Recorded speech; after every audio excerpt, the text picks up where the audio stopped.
Hello everyone, and welcome to episode 10 of PogRx. I am your host, GamerDoc. Pumped, we're here, we're in double digits. Super awkward last week. I recorded that we were in double digits, but we were only on episode 9. So now it's official. I had to check my notes before I said that, but it is official. We are now in the double digits of this show. So if you have been tuning in since the beginning, thank you. If this is your first show, welcome. Make sure you go back and listen from the beginning because there are some really excellent tips. It's amazing that it's been 10 episodes and my list of topics is still huge.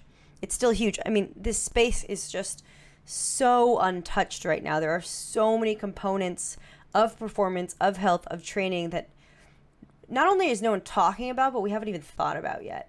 And so I just want you to think, if you're at home right now listening, if you've been entertained, think about the stuff you do in other aspects of your life that require you to be good at your job, right? Require you to be good.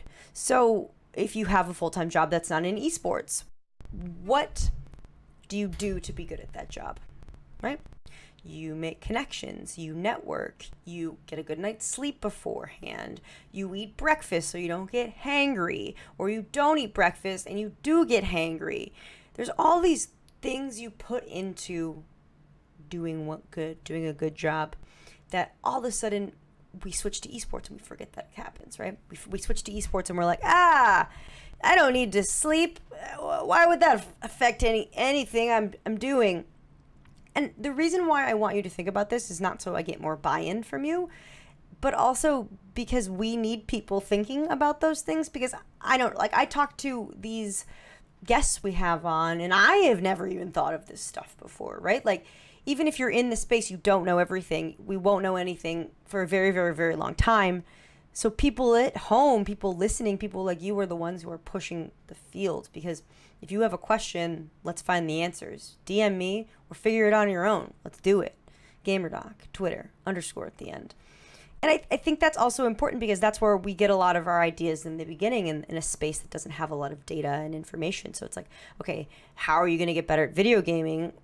Well, as a doctor, I look at the papers, I look at the data, and there just really isn't anything out there. Especially in the beginning, there wasn't anything out there. So we have to look at similar populations. And one of the things I love to look at is hand-eye coordination. I love to look at hand-eye coordination because it is something that is so cool to think about.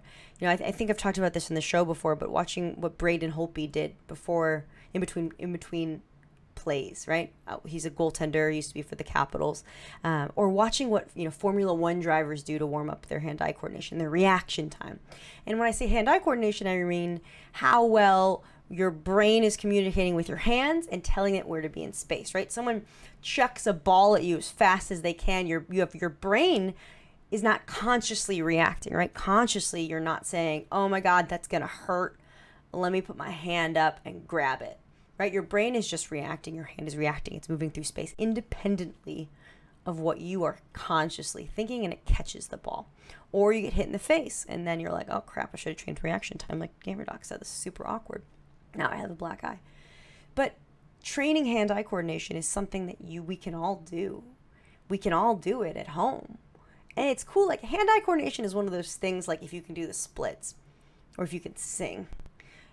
It seems like a task that seems really niche, but then you're at a party and you've had a couple beers and someone's like, can you do the splits? And you're like, hold my beer.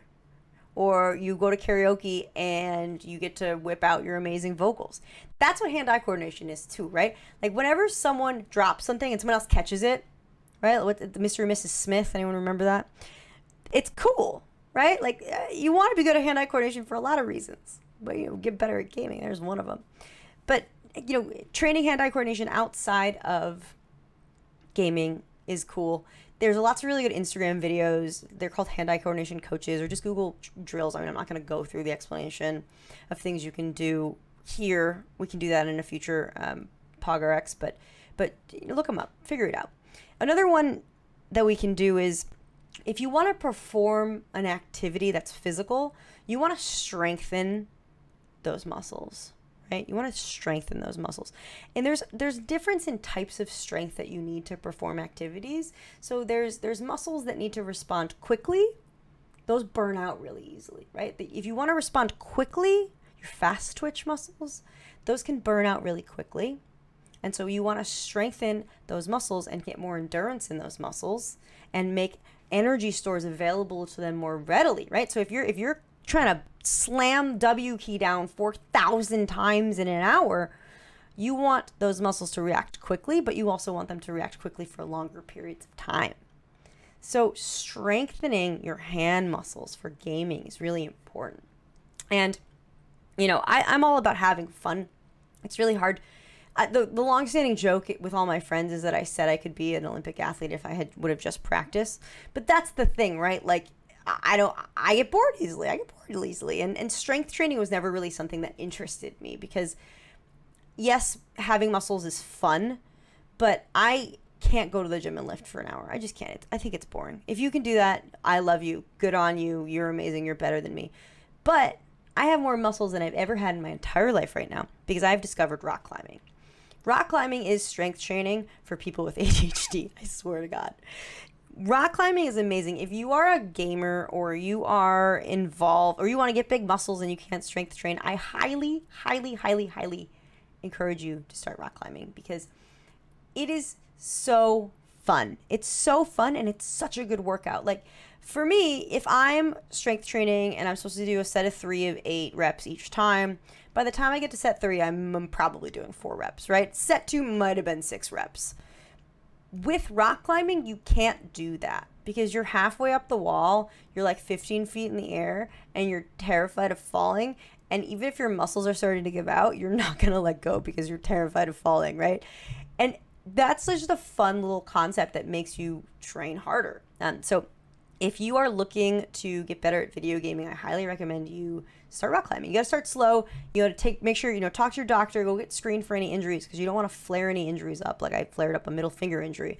I'm not going to show you which finger it is, but I just check it out, try it out, have some fun. Also, a former client of mine sent over a video on hand walking, which I think is really interesting. It's this dude who's walking a minute a day and adding a minute a day of walking on his hands. Now, our hands are not meant to be weight-bearing joints. They're not, right? We never were walking on, in the history of humanity, what makes us human is that we don't walk on our hands anymore. And we have opposable thumbs. So I don't recommend walking on your hands for really long periods of time, but if you're doing it gently, it is a good way to strengthen your hands. I've been doing it occasionally. Make sure you're warmed up beforehand. Don't put all your weight on it. Don't do anything stupid, but I think that's also a cool way to strengthen your hands. And then, core strengthening and flexibility, those are things that you can work on that will make you better at gaming. And there's no data that says that, so don't show up in my Twitter messages being like, you said core strengthening is going to make you better at esports. Of course, there's no studies on that. There's no studies on anything. Don't come at me with that. I'm a scientist. But what I can tell you is that there's studies on what happens to baseball pitchers as they throw pitches, right? So you throw 20 pitches, and you're using your muscles of your hand, your elbow, your shoulder, right? You're throwing pitches. As your pitch count goes up, you rely more on core stability and leg strength to keep that pitch accurate. And the more core strengthening they have, the more accurate their throws are going to be. Am I saying that moving your mouse is the same stress on your joints as a baseball pitch? Absolutely not.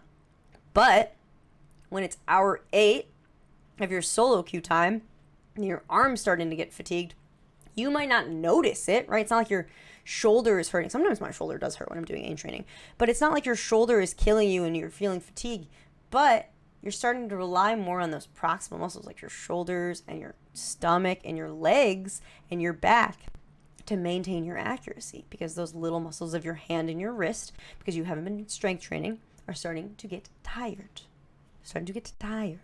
And so you're starting to rely on other muscles that aren't trained in aim. So if you want to be able to play better for longer, right? You want to keep playing Fortnite till 4 in the morning when your partner's out of town. I see you. Come hang out with me. You've got to train your core and your back and your legs, right? Just go to the gym. Go rock climbing. That's all I got for this intro. We have a really exciting guest today, so I want to get to her very quickly. But before we do that, speaking of rock climbing, you don't need to go rock climbing to get the strength and flexibility that you want. All you got to do is find a place to hang. So here it is, our first PogRx of the show, episode 10. Here it is. Strength and flexibility go hand in hand in any activity, and that includes esports. To work on both of those, what you're going to want to do is find a bar and a place to hang from. Firmly grab the bar and place your feet flat on the floor. Slowly transfer your weight from your feet to your hands, allowing your body to hang. You should start to feel this in your hands, forearms, and a stretch all along the back. If this is foreign to you, you're going to want to start really slowly and only do this very briefly.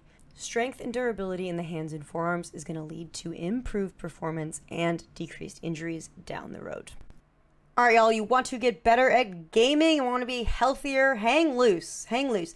With all of these stretches and exercises, you want to talk to your doctor before you start them. You know, if you have a smoldering ECU tendonitis and you're starting to hang from poles for 2 hours a day, it's not going to be good for you. You're probably going to get injured.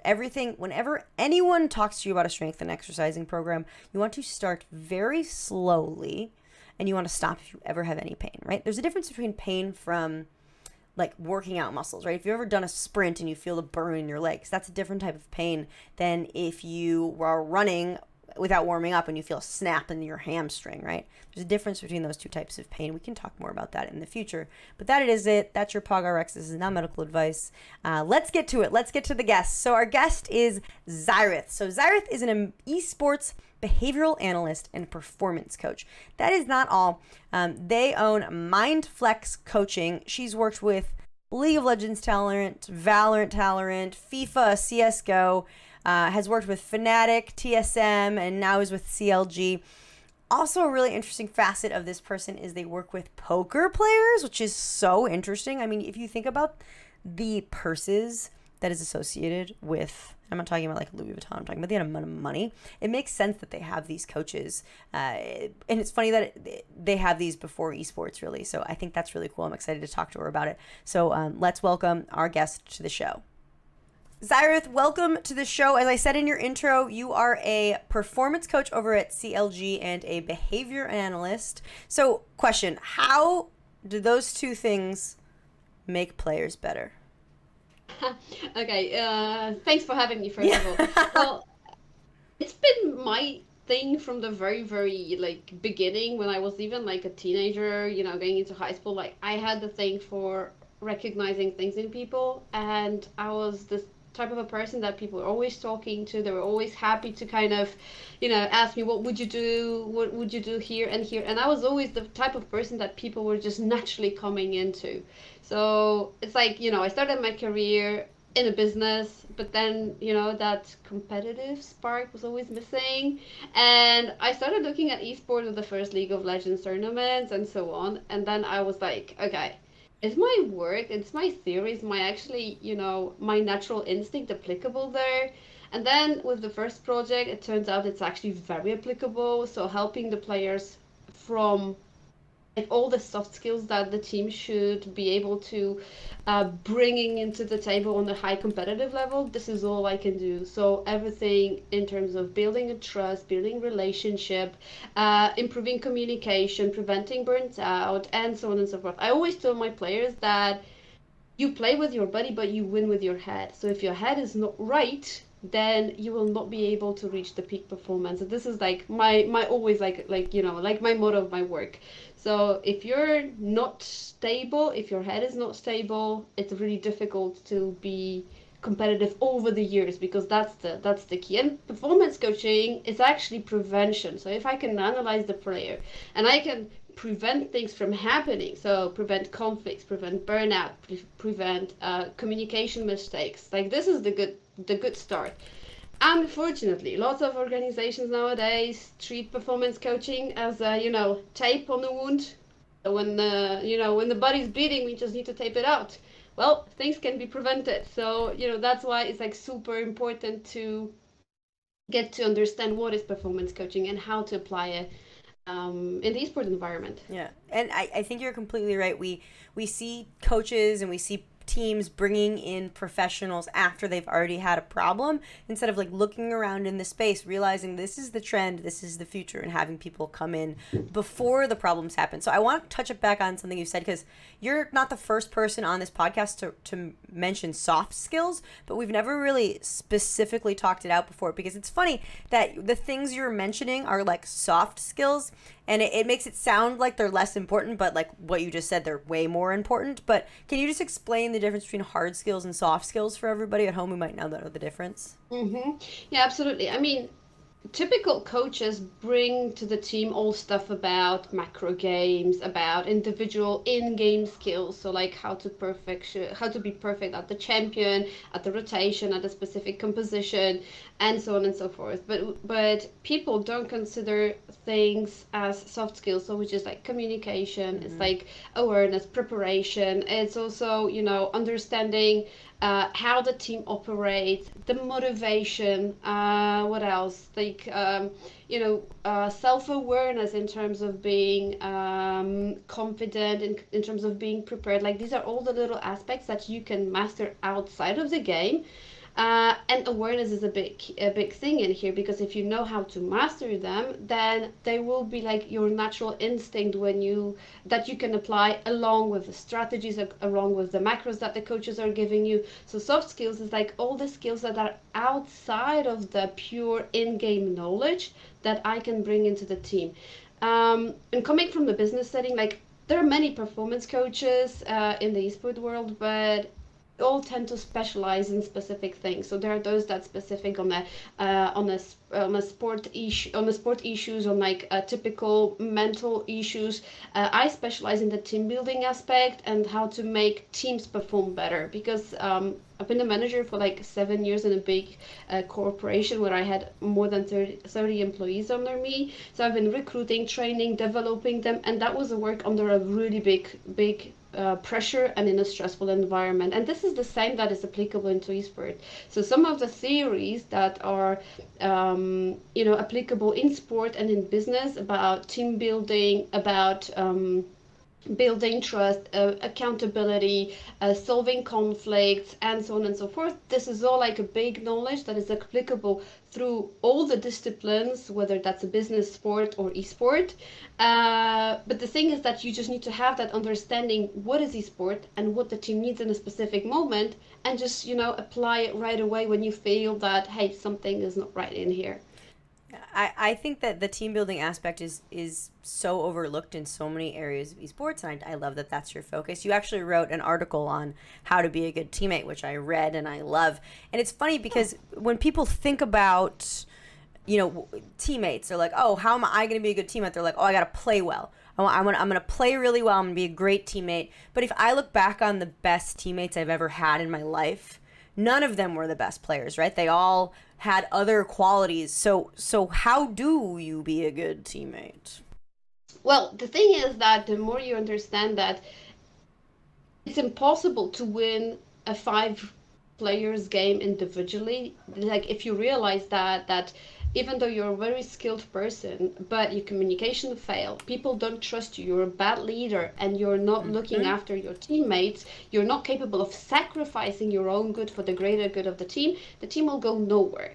So these are the things that, especially with young esport athletes that just start the career, they just don't understand that aspect. They still think that, hey, I can carry my team on my own back, but then you can carry the team to a specific, let's say, position. But when you meet teams that are actually 5 of the players are carrying each other, holding each other's hand, and they are like one buddy, so one player is saying the sentence, the other is like finishing it. They have the same hype, the same understanding, same goals. This is like super important. Like you can't match them, and you can't, solo carry.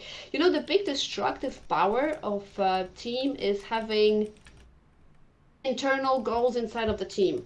It's very often happening that let's say you join an organization and you treat that organization as a trampoline or as a ladder to promote yourself and to be better visible, and then maybe better organization will pick you up. Actually, this is a very, very, very bad understanding. Yeah. And usually when you try to find your individual goal inside of the team goal, it's so visible that the player is usually detached from the team. So there are like little groups. So there's like one player, two players, and then two players. Or there's the one player and four players, and they never get along. And if they don't get along, the individual goal will not be achieved, so you will look bad, and no other organization will be able to pick you up because you're not a team player.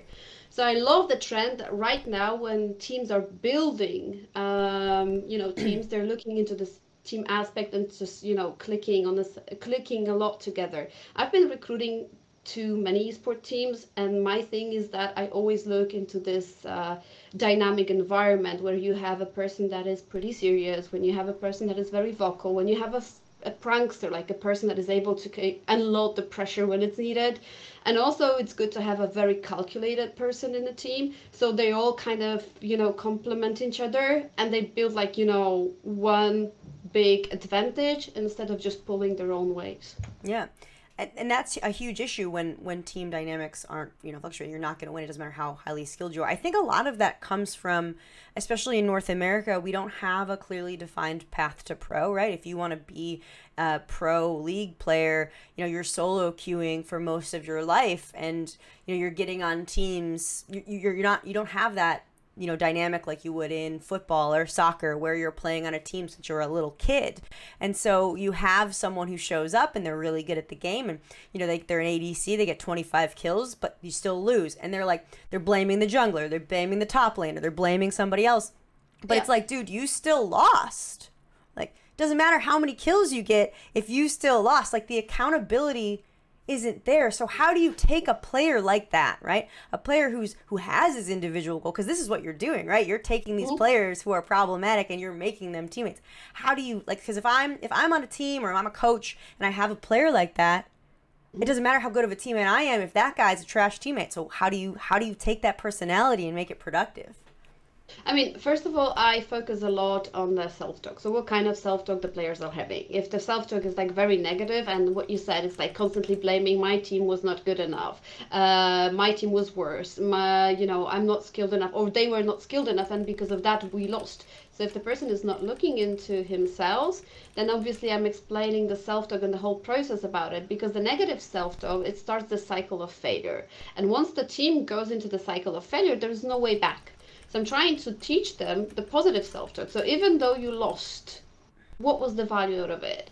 And then with the solo queue players, I'm always telling them, like, it's impossible for the solo queue players to bring a goal of winning into the solo queue. And when they put the pressure on themselves and they put the goal, hey, I need to win the next 5 games, this is a goal that is not achievable because you have only 20% of impact on your goal. Would you put, I don't know, $1,000 of US when you have only 20% of winning it? Probably not. So, so it's the same. And then there's like frustration, then there's a lot of negativity because they don't understand where is that coming from. So I try to explain them that the goal you can put on yourself is to stuff that you can control. So what can you control? Can you control, let's say, your jungle rotation? Can you control your cooperation with mid or top lane? And then, they slowly try to understand that, there are other statistics they can put into the goals, and while improving them, they'll be improving the value of the team, and as a result, the team will just move forward. And then with time, it's just like they're coming back to me, it's like, hey, it works. And I was like, what works? Actually, I'm aware that I can't carry my whole team on my own back. And I was like, okay, good to know. So sometimes it's all about how you show the player how destructive he is himself. And then the negative self-talk is, being changed into the positive self-talk. And they see like, okay, we lost. But they were struggling because I was good at this, and that. And then when you reinforce the strengths instead of just improving the weaknesses, which is the thing I hate, when I hear it from the coaches when they're saying like, "Oh, guys, let's improve about your weaknesses." Well, you can't because it's my weakness, so you just can't improve it, right? So when they have those wrong goals and then they all of a sudden switch on the strengths, and then they're focusing on how to improve them, how to be a good teammate, all of a sudden things start clicking quickly. And this is how you push the team and how you push individuals. So if you push all 5 of them the same direction, and give them this, I don't like the saying, with like the carrot on the stick, like, hey, this is the goal that you can achieve as 5. and it's just like, all five of them looking at the carrot and they just go and get it, basically. So accountability and understanding how destructive the inner voice can be, I think is like one of the key aspects Totally. of Completely. growing. My college basketball coach used to say, control the controllables, which is, Yeah. it's like control the things you can't control. And I never really thought about that before. Like, thinking about the emphasis on winning and solo queuing. It's like, yeah, I mean, what are you going to, you're not going to win. You're not going to win the game, or you might, but it's not up to you, and it's not in your control. You can go 40-0, and it doesn't matter if your top laner isn't in charge. Yeah. So Fun fact is that the players tend to time travel a lot in games. So the time traveling aspect is like so important because they either travel to the past, like, oh, I've been losing because of this, or they already think about winning, but they never focus in the now. It's like the same as in sport, when you have an athlete that is focusing in the now, enjoying what they're doing, embracing the time themselves, like the activity itself, it's super important. But when you have a player that is constantly thinking, hey, I can't catch up, he's better, or she's better, or they have better team, or they're this, you're constantly thinking. And yeah. when you think, you can't multitask, you can't let it go. You just tense yourself, you muscle, and when you muscle things, they just break. That's it. Yeah, that's that flow state that everyone's trying to get in. I was rock climbing the first time today in 2 weeks, and there's a point when you're just on the wall and you're not thinking about the next hole. You're just thinking about what you're doing, and once you reach that state of just being in the moment, everything kind of falls into place, right? Everything feels really good, and I love that you're talking about focus on the now. Focus on the now. Yeah. And every team is having that you saw so many teams being in CSGO like 15-2, and then all of a sudden they lose the next 14 games. Why? Because they already focus on the future, so on the winning, and then they just can't go with it. They just can't force it, and that's the moment when they are totally blocked and they just can't move on. Yeah, totally. So I love everything you're saying. And I was, checking out your website before you were here, and how you approach other aspects of coaching is broken down. I'm just going to read it. It's, you're like, what's on my website? Recognition, diagnosing, designing, implementing, and evaluating. And I love this because this is pretty ubiquitous for all other areas of life, whether it's, injury prevention or performance.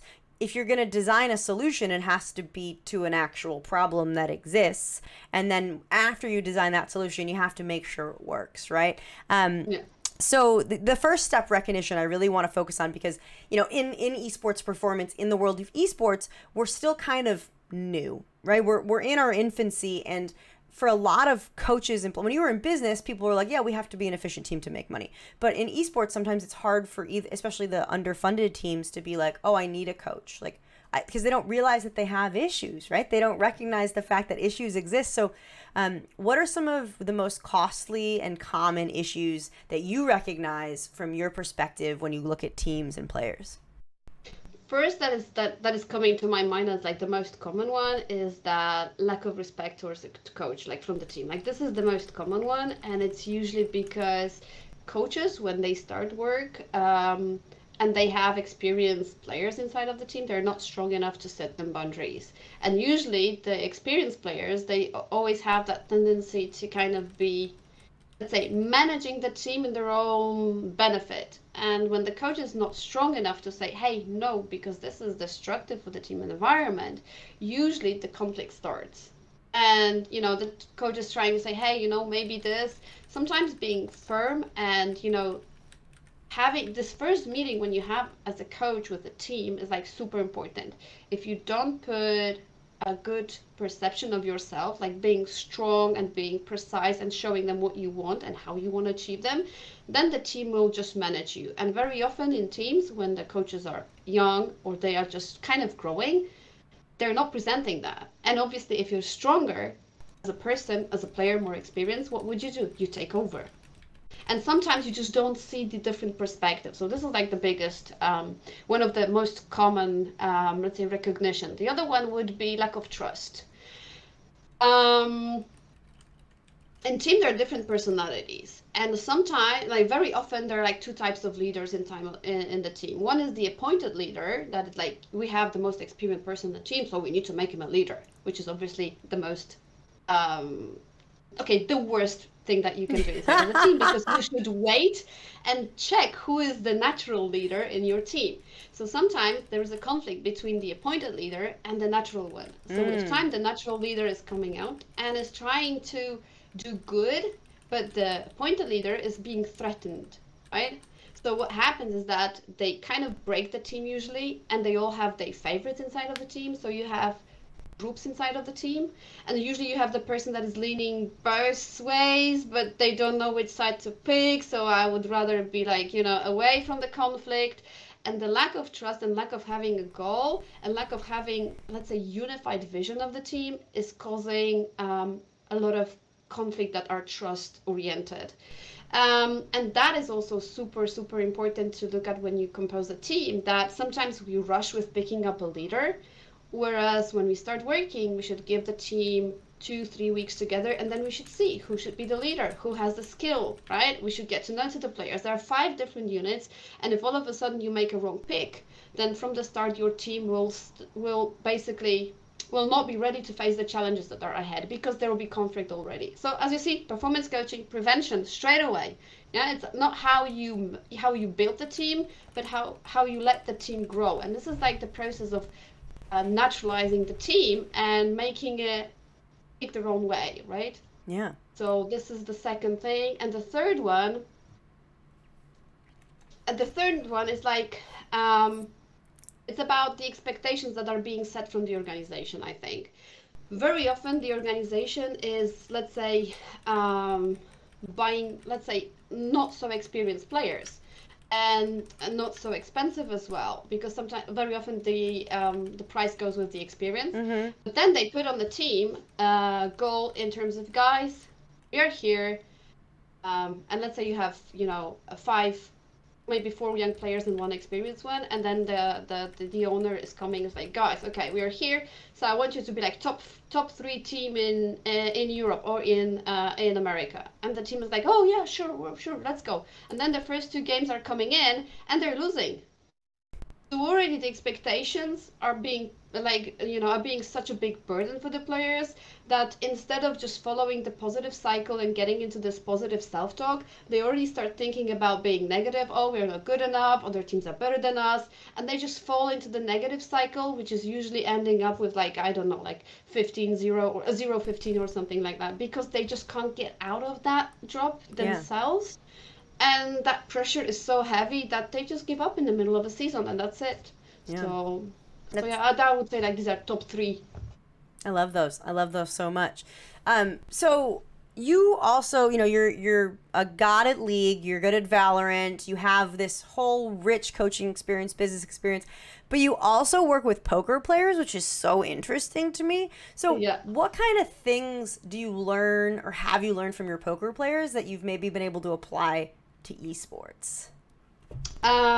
Poker is like, it's like totally different environment than esports, because poker players usually, they're like around 30 or 30 plus, and they're like more mature. So sometimes with the esport environment, you literally need to fight, so the players apply what you tell them, especially with the young players that are 18 to 20. But in poker, when they are coming to you, they already have the issues, let's say, in one place, and you just need to kind of, you know, find the solutions into them. So what I have learned is that it's like, even though we think that an issue, like it's a poker player that is, let's say, facing burnout, right? So we think like, oh, probably he's playing too much, so the reason could be the same. But all in all, even if let's say the problem seems to be the same, maybe the reason is not always the same. So what I've learned from poker players is that sometimes assumption that this is the reason is not a good approach. Like, I've learned to be more patient and dig so much deep, so I get into the route that I'm like 100% convinced that this is why. Because sometimes I tend to assume that, hey, you know, when somebody was calling me, like, hey, you know, we need your expertise, my team is this and that, what do you think it is? And I was like, I think it could be burnout, or I think it could be this. But then I've never been digging, okay, who was the reason of burning out? And why it happened. So sometimes just taking a little bit step back and just like being more patient with the with the whole like reasoning is right now. So my thing is like a little bit more patience, a little bit more. I love that. So you work with poker players in their 30s and esports athletes in their late teens, early 20s. For which population is burnout worse? I think it's worse for the young, for the teens, because you can reason with a person that is around 30 and they will listen and they will be already desperate to get help, so they are open to apply it. But when you work with a, like, let's say young star wannabe, you just can't explain them that the skill is not all everything you need, that you also need to kind of get hungry for the game, and you won't be hungry if you'll be playing it too much. So this is like very hard to reason it, and very often I heard it from the player myself once, because when he started a career, and I was saying like, hey, you need to stop playing that much. You need to just kind of look at other things that will give you dopamine, will give you fun, and so on. And then they're like, no, I'm not going to do it. So he was treating me as first as a like as an enemy. Yeah. Like, I'm the one that is stopping him from playing the game. But after a year, he actually wrote to me that, hey, you know, I've went through what you said, and actually I was such a I got such a like I went to like the whole burnout and all.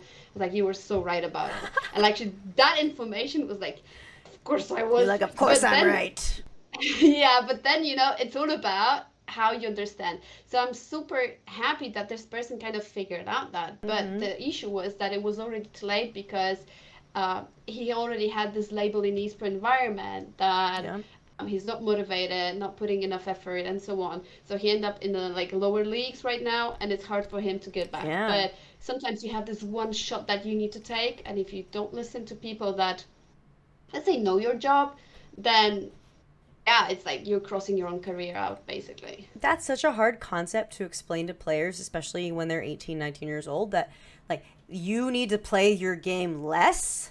And they're like, what do you mean less? But it's like, you need to play it less and more efficiently to not burn out, because it doesn't matter if you go as hard as you can for like a year. When you get to be 20 years old and you hate what you do, you're not going to play as well. And I love the new paper that came out by Dr. Wayne Mackey and the people at State Space that showed, you know, 30 minutes of aim training is good enough. And everyone's like, what do you mean? But their performance starts to decrease. So we have these players who are practicing with their teams, and they're going home and solo queuing for 4, 5, 6 hours. And that's not the most beneficial way. So the burnout in these kids is just is so bad. And I think that's a huge issue. So I love that you brought that up. It is. And I feel that a lot of blame for that burnout goes to coaches that are not experienced and then don't know how to manage the young players, because they feel that, hey, you know, they have like, I don't know, 6, 7 hours training, and then they go like, okay, I want you to go solo queue for 2, 3 more hours, and I want you to practice this champion.